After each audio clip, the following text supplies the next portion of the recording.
আলহামদুলিল্লাহি ওয়াহদা ওয়াসসালাতু ওয়াসসালামু আলা মান লা নাবিয়্যা বা'দা। সম্মানিত উপস্থিতি, প্রশংসা আল্লাহর জন্য। আলহামদুলিল্লাহি রাব্বিল আলামিন। দরুদ এবং সালাম বিশ্বনবী মুহাম্মদুর রাসূলুল্লাহ সাল্লাল্লাহু তাআলা আলাইহি ওয়াসাল্লামের প্রতি। আমাদের জীবনযাপন আসলে কীরকম হওয়া উচিত বা কিভাবে কি করতে হবে সেই প্রসঙ্গে আল্লাহ রাসূল সাল্লাল্লাহু আলাইহি ওয়াসাল্লাম আগেই আপনাকে আমাকে দিক নির্দেশনা দিয়ে গেছেন। আবু হুরায়রা রাদিয়াল্লাহু তাআলা আনহু বলেন, রাসূল সাল্লাল্লাহু আলাইহি ওয়াসাল্লাম বলেছেন, ইত্তাকিল মাহারিমা তাকুন আ'বাদান নাস। নিষিদ্ধ যেই কাজগুলো রয়েছে ইসলামের মধ্যে, যেগুলো কাজ আল্লাহ রাসূল নিষেধ করেছেন, এগুলো থেকে তুমি বেঁচে থাকো।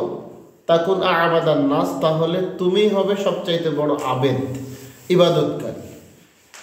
তাহলে সবচাইতে বড় ইবাদতকারী কে? যে নিষিদ্ধ বিষয়গুলো থেকে বেঁচে থাকে। আল্লাহ রাসূল যেগুলো নিষেধ করেছেন, হালাল হারাম মানতে হবে, হারাম থেকে বেঁচে থাকতে হবে, মিথ্যা ছাড়তে হবে, অশ্লীল কথা অশ্লীল কাজ ছাড়তে হবে। এই যেগুলোকে আমরা আলেম ওলামারা বলে থাকি যে এটা নিষেধ, এটা করা যাবে না, এরকম যতগুলো নিষেধ আছে, আপনি যদি ওই নিষেধ কাজগুলো ছেড়ে দিতে পারেন তাহলে আপনি হবেন সবচাইতে বড় আবেদ। আবেদ মানে ইবাদতকারী। এরপরে তিনি বলছেন, ওয়ারদি বিমা কাসামাল্লাহু লাকা তাকুন আগনান নাস। আল্লাহ আপনাকে যতটুকু দিয়েছেন আপনি ততটুকুতেই সন্তুষ্ট থাকেন। আল্লাহ আপনাকে যতটুকু দিয়েছেন, মনে করেন আল্লাহ আপনাকে 1 বিঘা জমি দিয়েছেন, আলহামদুলিল্লাহ। আপনার জমি নেই, একটা বাড়ি আছে, আলহামদুলিল্লাহ। আল্লাহ যতটুকু দিয়েছেন আপনি যদি ততটুকুতেই সন্তুষ্ট থাকতে পারেন তাহলে আপনি হবেন পৃথিবীর সবচাইতে ধনী ব্যক্তি। যার কারণে আল্লাহ রাসূল বলেছেন, সবসময় নিচের দিকে চোখ রাখো, নিচু চোখ রাখো, দৃষ্টি নিচু রাখো। কেন? কারণ যখন আপনি দৃষ্টি উঁচু রাখবেন যে আমার আছে 1 বিঘা জমি, ওর হয়ে গেল 100 বিঘা জমি, ওর আমার আছে 1 লাখ টাকা, ওই ফের 1 কোটি টাকার মালিক, এই যখন আপনি অন্যের সাথে নিজেকে তুলনা করতে যাবেন যে তার তুলনায় আমার কম কেন, তখন আপনি নিজেকে ফকির মনে করবেন আপনার কিছুই নেই। কিন্তু আপনি যখন নিচের দিকে তাকাবেন, নিচের দিকে বলতে আপনি এখন যান স্টেশনে যান, দেখেন শত শত মানুষ ওইখানে এই একটা জায়গা পাইছে কোনো রকম। আপনি তো তাও বাড়িতে ল্যাপ কম্বল গায়ে দিয়ে শুয়ে আছেন, তাও আবার ঘরের মধ্যে। আর ওই জায়গায় তারা খোলা জায়গায় একটা ছোট্ট একটা চাদর, পাতলা একটা কম্বল নিয়ে ফ্লোরের উপরে শুয়ে আছে। আর আপনি তো ঘরের ভিতরে, বন্ধ ঘরের ভিতরে, নিচে মোটা জাজিম তোষক, তার উপরে আপনি, তা আপনার উপরে আবার ল্যাপ বা কম্বল, মোটা ল্যাপ মোটা কম্বল। তো ওই লোকটাকে যখন আপনি দেখবেন স্টেশনে শুয়ে আছে, ঘর নাই বাড়ি নাই, যে কিভাবে কি করবে না করবে কিছুই নাই, সকালে কি খাবে সেটাই জানে না, ওই লোকটাকে যখন আপনি দেখবেন তখন আপনি বুঝতে পারবেন যে না, ওর তুলনায় আলহামদুলিল্লাহ আমি ভালো আছি। তো আল্লাহ রাসূল সাল্লাল্লাহু আলাইহি ওয়াসাল্লাম এটাই বলেছেন যে ওয়ারদি বিমা কাসামাল্লাহু লাকা, আল্লাহ তোমাকে যতটুকু দিয়েছে তুমি যদি ততটুকুতে সন্তুষ্ট থাকতে পারো, তাকুন আগনান নাস, তাহলে তুমি হবে পৃথিবীর সর্বশ্রেষ্ঠ ধনী মানুষ। এরপরে তিনি বলছেন, ওয়া আহসিন ইলা যালিকা তাকুন মুমিনান। সবচাইতে গুরুত্বপূর্ণ কথা, প্রতিবেশীর সাথে ভালো আচরণ করো, তাহলে তুমি মুমিন হতে পারবে। মুমিন মুত্তাকি হতে গেলে আপনার প্রতিবেশীর সাথে আপনাকে ভালো আচরণ করতে হবে। মানুষ প্রতিবেশীর সাথে ভালো আচরণ করতে পারে না, আমরা পারি না। আপনার প্রতিবেশীর গরু, আপনার প্রতিবেশীর ছাগল আপনার শিম গাছ খেয়ে গেছে, আপনার আম গাছ খেয়ে গেছে, আপনি ঝগড়া করে ওই গরু ওই ছাগলকে খোয়াড়ে দিয়ে চলে এসেছেন। আপনার প্রতিবেশীর টিনের চালের পানি আপনার বাউন্ডারির মধ্যে আপনার জমিতে পড়ছে, যার কারণে আপনি ঝগড়া শুরু করে দিয়েছেন।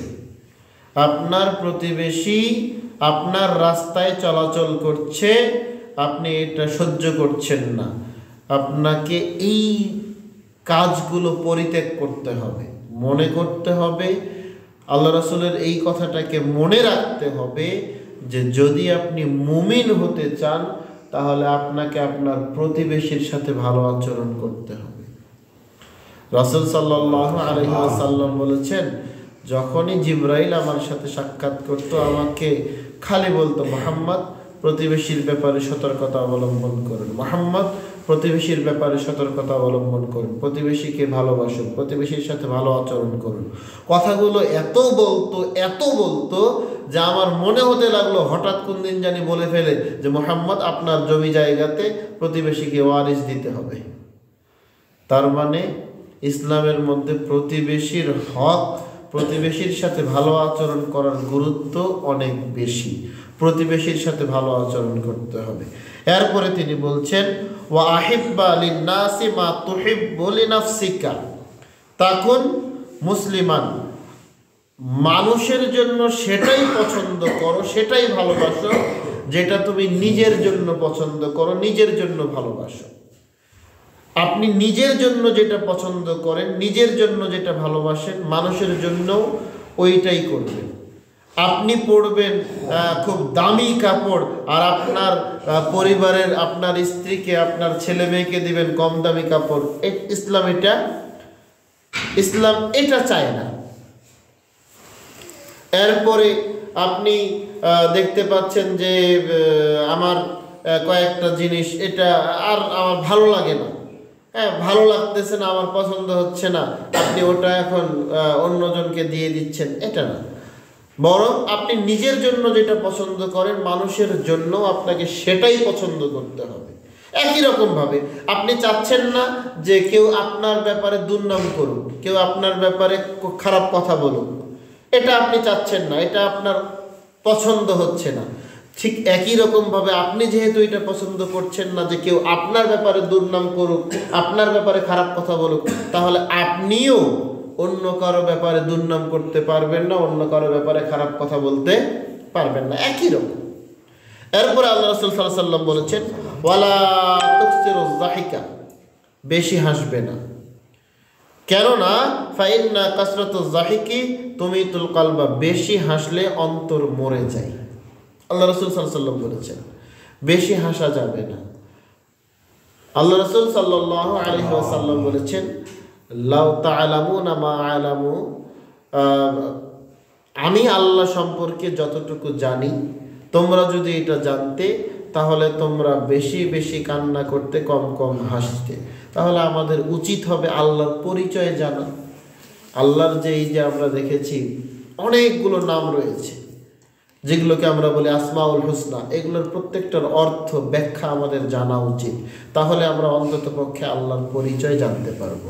সম্মানিত উপস্থিতি, এখানে আপনাদের জন্য কয়েকটা শিক্ষণীয় বিষয় আল্লাহ রাসূল সাল্লাল্লাহু আলাইহি ওয়াসাল্লাম বলেছেন যে যেগুলো আল্লাহ রাসূল নিষেধ করেছেন আমাদেরকে সেগুলো থেকে বেঁচে থাকতে হবে, সেগুলো থেকে আমাদেরকে বেঁচে থাকতে হবে। আল্লাহ যতটুকু আমাকে দিয়েছেন আমাকে ততটুকু নিয়ে সন্তুষ্ট থাকতে হবে। আলহামদুলিল্লাহ, যদি আমরা আলহামদুলিল্লাহ বলতে পারি, শুকরিয়া আদায় করতে পারি, আল্লাহ বলেছেন লা আযীদান্নাকুম, আমি তোমাদের সম্পদ, তোমাদের উপরে আমার রহমত, আমার নিয়ামত আরো বাড়িয়ে দিই। তাহলে যতটুকু আল্লাহ দিয়েছেন আমাদেরকে ততটুকুতেই সন্তুষ্ট থাকতে হবে, আলহামদুলিল্লাহ পাঠ করতে হবে। এরপরে বিশেষ করে আমাদের প্রতিবেশীর সাথে আমাদেরকে ভালো আচরণ করতে হবে। মানুষের জন্য সেই জিনিসটাই পছন্দ করতে হবে যেটা আমি পছন্দ করি। আমি যেটা অপছন্দ করি সেটা মানুষের জন্য করা যাবে না। তারপরে আমাদেরকে আমাদের হাসিকে কন্ট্রোল করতে হবে, বেশি হাসা যাবে না, কম কম হাসতে হবে। কেননা মনে রাখতে হবে মানুষ, যেই ব্যক্তি বেশি বেশি হাসবে তার অন্তর মরে যাবে। আল্লাহ রাসূল সাল্লাল্লাহু আলাইহি ওয়াসাল্লাম এই কথা বলেছেন। আসুন আমরা এই হাদিসটার উপরে আমল করা শুরু করি, এই হাদিসটার মাধ্যমে আমরা আমাদের জীবনটাকে সাজাই। আল্লাহ সুবহানাহু ওয়া তাআলা আমাদেরকে সেই তৌফিক দান করুক। আল্লাহুম্মা আমিন। আসসালামু আলাইকুম ওয়া রাহমাতুল্লাহি ওয়া বারাকাতুহু। সাকিব ভাই, দুটো কথা হলো কি যে যারা সিনেমা